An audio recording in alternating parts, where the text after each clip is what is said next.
All right, so hello and welcome to the Wikibrands Collective Webcast. My name is Doyle Buehler, and we're an on-demand collective of professional transformation talent that is rocking the boat on the wave of disruption. And this is the Signals series webcast, a conversation about the on-demand economy, crowd platforms, distributed models, and industry disruption. We're tackling everything today in this episode. So I'm delighted to be joined by our guest, Peter Davison, a strategist from PJD Agency.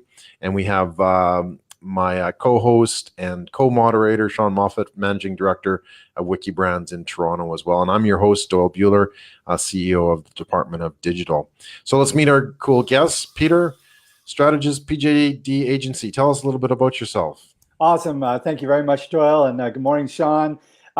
So I have, for the last 6 to 8 years and beyond, I've been looking at the intersection of how technology, society, and business intertwine. This has involved crowdsourcing, wearable tech, a lot of what's going to be impacting us in the future. Fantastic. Excellent. And Sean, a little bit of rundown from you. Yeah, I mean, managing director of Wikibrands. We're kind of an on-demand collective of talent, as you had mentioned, Doyle. And, you know, Signals is kind of our attempt to just kind of be a catch-all update on the world at large. And you've been doing podcasting and webcasting longer than me, Doyle, but it just feels like when you have to podcast or webcast, you get really good at what's going on in the world. Like, it's almost like you're constantly kind of just immersing yourself in it. So I'm glad we got the opportunity to go through our key headlines of the month.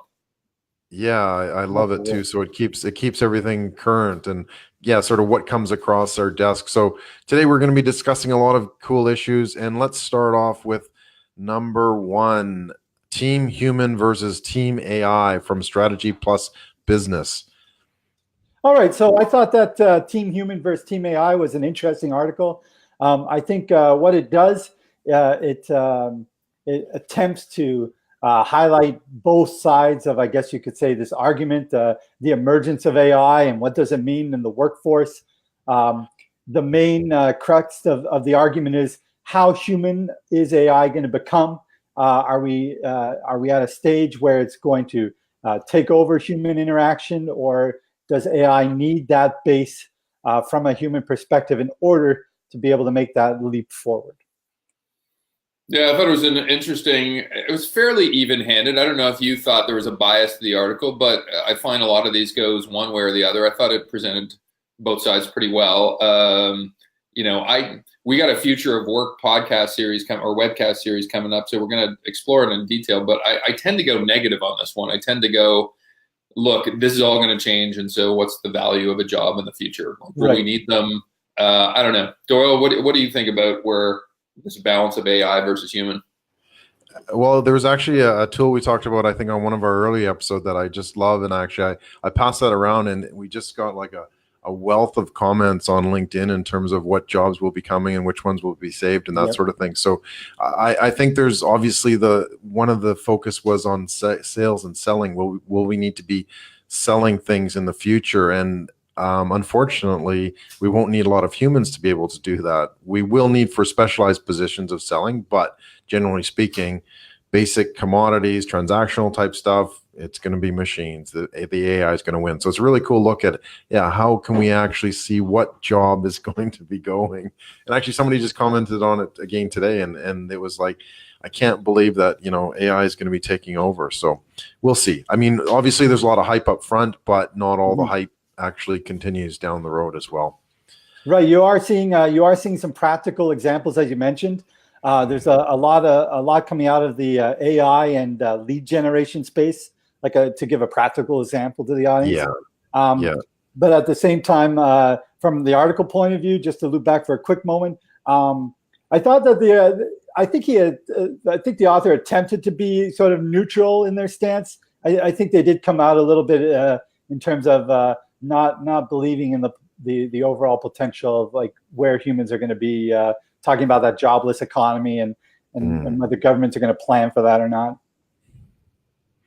Yeah, there's a lot of issues that are going to come into play for that. That's a huge one. So yeah, I'll but I'll let you moderate us to the next question. Yeah, I was just going to say, if it means I can spend more time on the beach, then hey, why not? Hey, absolutely. All right, if the robots don't kill me first, anyways. The innovation equation, Harvard Business Review, the formula on how organizations either quash or embrace ideas. That's huge. Yeah. This is my biggest serious piece of reading over the month. Maybe I dove into this one because there's a guy, Safi Bakal from Harvard Business Review. He actually was willing to define an equation on why companies either embrace or quash ideas. He had his I guess the product or the quotient was M, so he called it M. Like if you have more M, then you probably embrace stuff. If you have less, you quash it. And he put 3 things on the numerator and 1 on the denominator. He had E times S squared times F, and so E was equity. So are you bonused on growth and the things that probably drive innovation? Yes. S was management span. So if you have a lot of spans and a lot of layers, you're probably going to have very low S. But if you have wide spans of control and very flat organization, you're probably going to have a lot of S. And then F was I can't remember what F was, but it was something around kind of like the soft equity of, will you be recognized by your peers for doing something? And is there more benefit for you being involved in an innovation project versus the politics to getting off that innovation project, right? And G, strangely enough, was on the denominator. So if you had high G, you probably weren't going to be very innovative. Right. And if you had low G, that's how math works. Doyle's looking at me going, hey. Damn it. You sent that to me last night. I was like, oh, yeah. But this is, I think, the key thing of the article. So they're fine in bonuses and incentives. But if you are in a business where your salary growth is, let's say, every year you expect to have a 20% raise, you will not have very good innovation because whatever's getting you that raise is probably not getting you that change and innovation in the future. So I thought it was a really interesting way to actually boil down a formula in terms of, as much as we say, oh, it's because you're using design thinking versus agile. Right. A lot of the stuff is very human, and this author actually was able to boil it down to 4 factors. Right. And if humans are involved, that means it's not going to work out properly. Well, based on our first discussion, I don't know. Our first headline, I don't know. Yeah.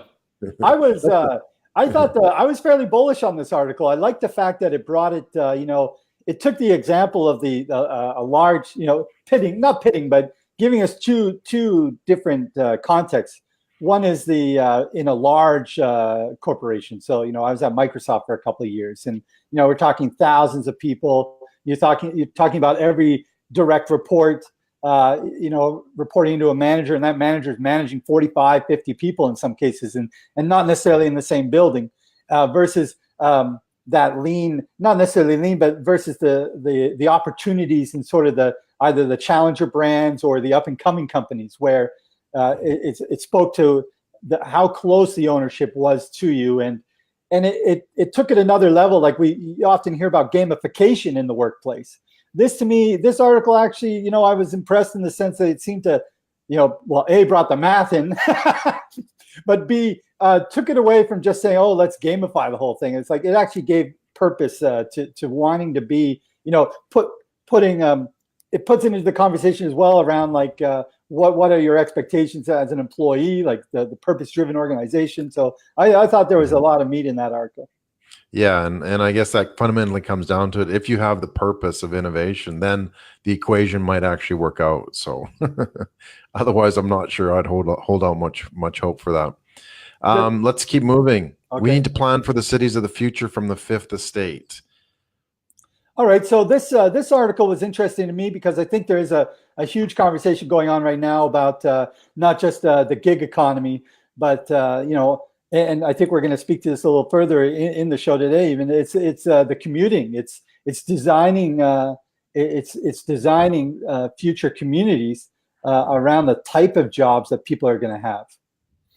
And so I thought this spoke to not only where we live, how we get to work, and how are we going to do that in the future. What about the flying cars? When are we getting those? Hang on. Sean, do you know? I have no idea. I'm not going to put a time on that. But I think one of them. I mean, if you're looking for an interesting job and you're 24 years old out there, being in charge of kind of some smart cities project sounds really interesting. I mean, that's what I got from the article, because there's so many different interactions. We know government needs to be a lot more involved in technology. We also know business needs to have more than just a profit-based bottom line. I think those are two big trends that are happening. So, smart cities is where that collides. I mean, that's where the rubber, no pun intended, hits the road. So I thought it demonstrated kind of the interlinks between things. And my only challenge is, government departments don't even tend to work well together. So, Right.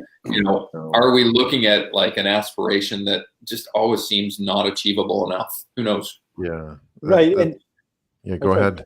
Go ahead. Well, I was just going to say the one piece that I missed in my comment earlier was just the multi-purposeness of buildings and community, and I think it is a challenge because a lot of these newer projects are it brings up that private public debate in a big way.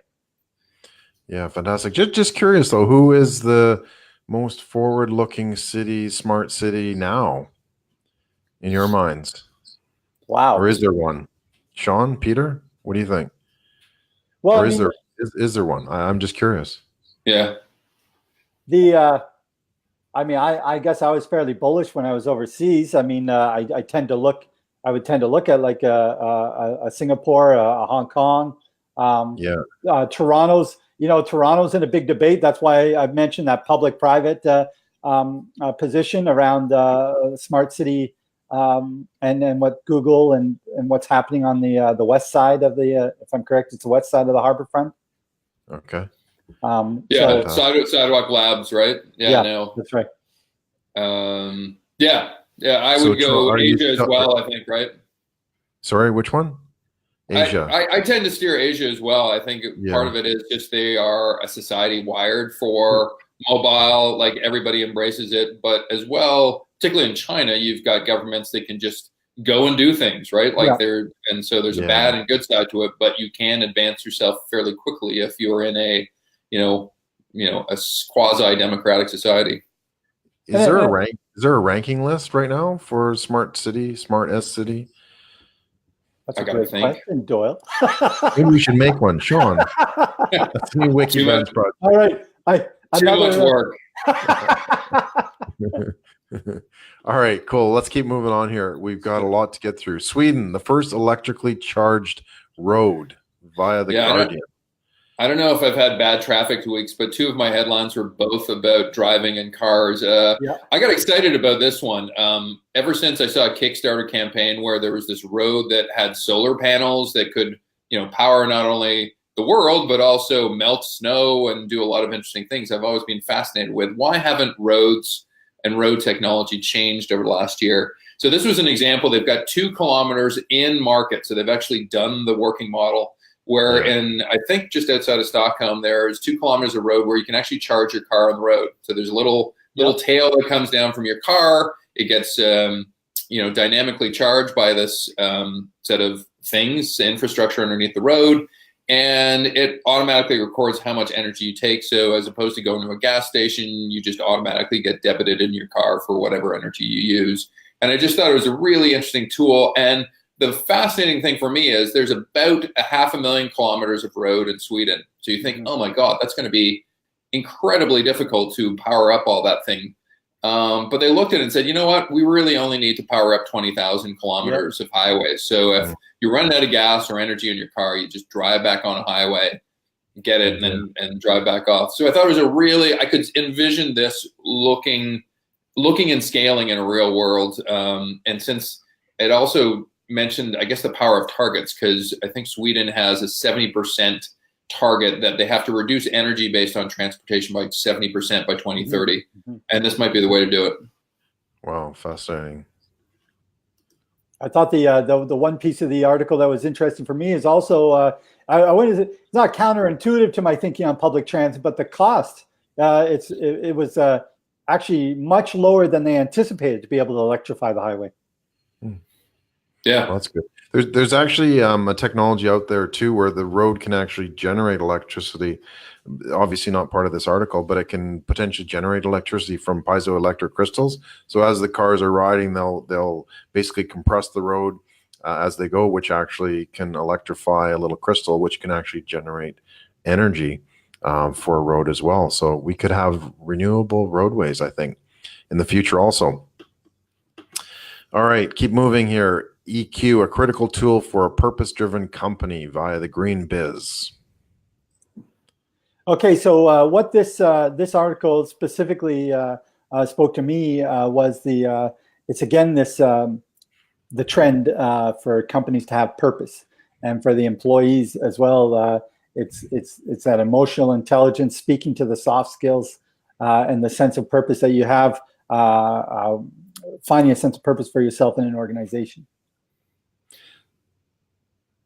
Go So why is that important? I'll ask the basic questions. Why do we need EQ, right? Like, let's be honest. Why doesn't everybody just do the job? Or why don't we get AI to do the job? Well, I think it's important because it speaks to the sense of ownership that we were talking about earlier. In terms of the higher level of EQ are those people that are diving into initiatives, like picking up on the innovation, picking up on things that people that aren't as intrinsically motivated to do in the workplace. So you're saying that companies that don't have a purpose don't have EQ, or companies that don't have EQ don't have a purpose? I think EQ is. I think I'm saying that EQ is the foundation that's necessary to help drive purpose, and also because it speaks to the personal relationship building that can happen. It speaks to the partnerships that can happen, though your level of influence amongst coworkers, amongst other companies in your industry. Okay, cool.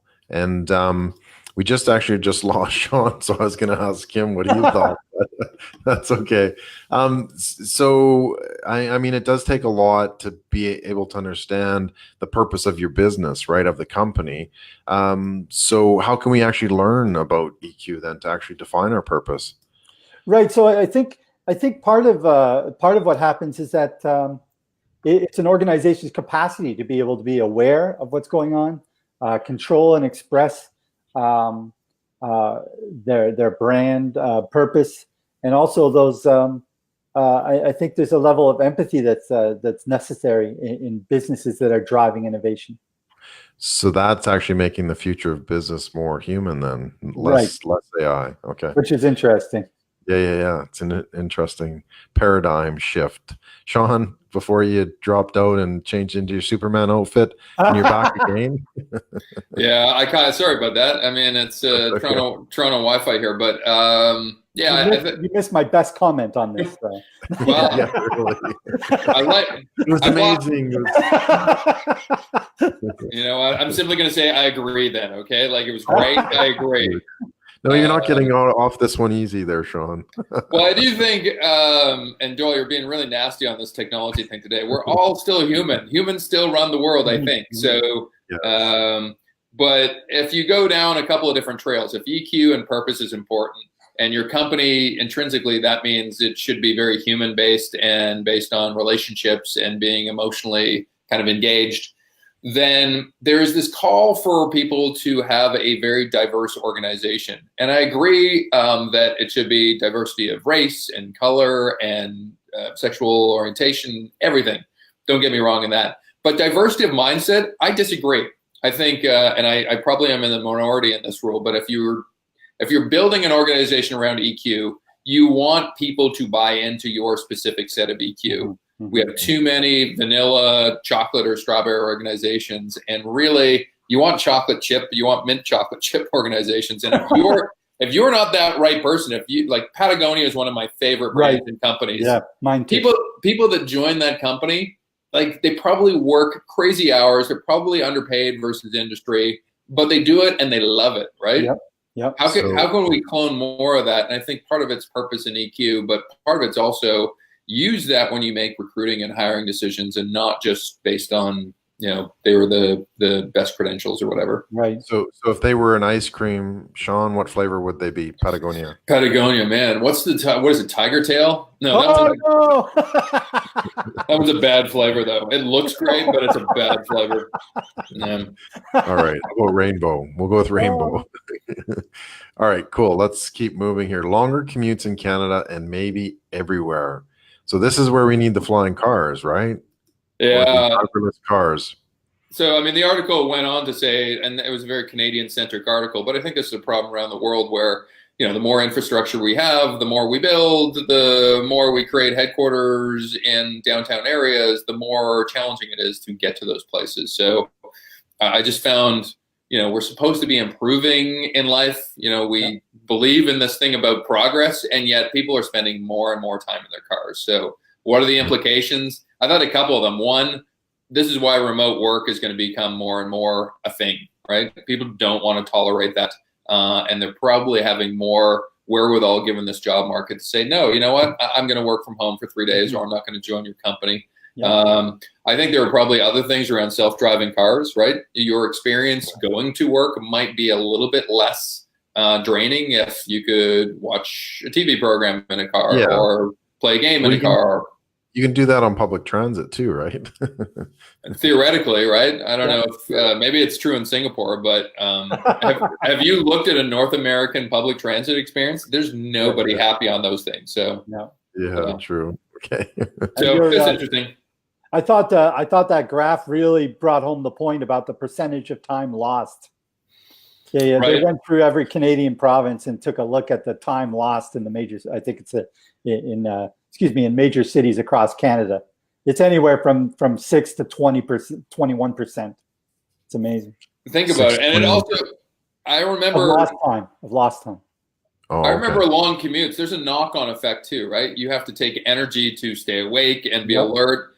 That affects the rest of your life too, right? My brother drives in an hour and a half to Toronto every day. Now, granted, he's in a Tesla, so he does at some point when he's really, really tired, I think, put it on self-driving mode. But that's too much time. That's like too much time. Just think of all the lost productivity when you're sitting behind the wheel listening to radio or a podcast, like what you could actually be doing if you were not driving that car. Like I don't like cars. I don't like driving. I'd rather, hop on a train and away you go. You get some work done and show up at the other end. So yeah. I think where people are getting frustrated, and I mean, not to make this too Toronto centric, but it's taking to get across Toronto, like if you live in the east and you work in the west or vice versa, it's in some cases it's taking people that hour and a half to 2 hours to get across like certain areas of the GTA. And then as Sean pointed out, getting into work, it's already, I mean, like you're already begging for coffee by that point. So and then you got to dive into a meeting that you're not briefed on. Really. Well, let's send the robots to work. they can commute. I'm going to stay at home on the beach. Your answer to everything. I think that cues us up for the next. Oh, does it? Oh, well, we got the circular economy and fashion from the Guardian, rather. Okay. So this was really about people's relationship with clothing, with fashion. There's a huge. People are now consumers. Actually, excuse me. Consumers are people, but they're looking at they're looking at the supply chain. They're looking at where their clothes are coming from, who's making their clothes, where it's being made, and then the idea of how long is our clothing going to last. So there's been a huge push. You're seeing things like the World Ethical Roundtable on apparels. Sorry, the World Ethical Apparels Roundtable. Discussing the circular economy. So clothing is getting not just clothing, but reuse is a huge thing. But the fashion industry is taking a lead on this. Fascinating. And Sean, what do you think? Yeah, I mean, I think you can project out from there. I read an interesting similar article on the circular economy about electronics. Right, most electronics are built nowadays to not be, or to be completely replaced as opposed to be fixed, right? And so it's creating a strain in terms of resources and what have you, even though it might be cheaper. So I think it was, I felt warm and bubbly about the fact that the industry was taking a look. And it's funny. I was in an Irish vintage store last week, and it was massively popular. And people that were probably late teens, 20s were buying clothes by the weight. So I hadn't seen a store like this, and maybe it's just I don't get out to enough vintage shops. But it was an interesting concept of take all your clothes and weigh them, and whatever that weight is times whatever euro it was. And I thought it was I don't know, people were sparking to the concept. So what I'm pretty bullish about is that to go back to one of your favorite brands. So Patagonia has their no buy day, where they ran a huge campaign. Don't buy our stuff. And in the end, I mean, it was cause marketing in a way because people are endeared to the brand. But they really own that space. Last year, I think it was, that they donated their Black Friday, Electronic Monday. Sorry, I'm getting all the different holidays messed up. But they donated over $10 million to environmental causes. Wow. That was from gross sales on one day. That's pretty cool. Yeah. Fantastic. All right. So let's close off then. Peter, any final words from you? Final thoughts? I think I'm sort of, it's interesting. You brought up a couple of things today around like, where do we sit in terms of autonomous vehicles, transportation in the office place. I'm bullish on trying to get people's time back in some way. Yeah. So I'm very bullish on these. There's companies out of the U.S., companies out of Japan, in terms of autonomous vehicles that potentially could do that for us. I don't think we're there yet in terms of I'd love to see more happening on the enterprise side. There are some good examples of AI and like knowledge base. There's some stuff coming around. We talked about the sales side. So I think technology is getting to a place where it is going to help better society. Fantastic. Thanks, Peter. And how can people get in touch with you? So my LinkedIn is the best way. Okay. So it's on LinkedIn. I'm Peter James Davison. Peter James Davison. Okay, excellent. We'll have a link in the notes as well. And Sean, do you want to wrap up with some final words?